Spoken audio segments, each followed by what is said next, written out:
Значит, вот такая антитатарская пропаганда ведется. Ну, а это, говорится, одной из больших по численности наций.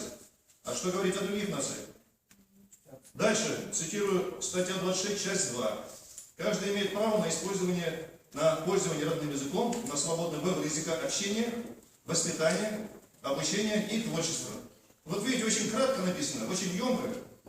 Еще раз. Каждый имеет право на пользование родным языком, на свободный выбор языка общения, воспитания, обучения и творчества. Значит, для меня, как для татарина, ну, для любого русского и башкирина, и любой нации, это положение имеет очень важное значение. Потому что это относится к правам человека. Вот это право, оно оговорено в Конституции. А в реальности как обстоит дело?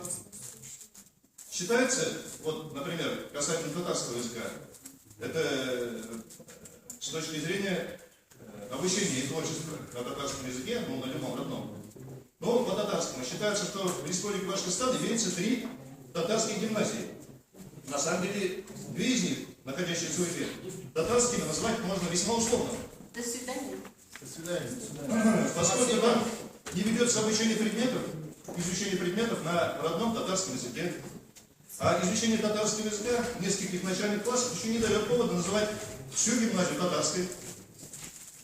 Если, например, посчитать число часов, которые затрачиваются на изучение там иностранных языков, то с большим даже правом можно эти гимназии назвать немецкими или английскими, но никак не татарскими.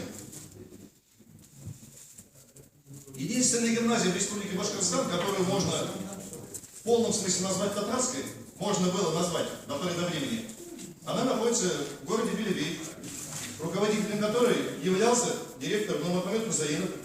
Однако усилиями некоторых сил, определенных сил, мы про них знаем, 1 марта 2015 года Нурмухамед Мусаинов был уволен со своего поста, до сих пор не восстановлен, и теперь уже нельзя быть уверенным в том, что эта гимназия останется татарской.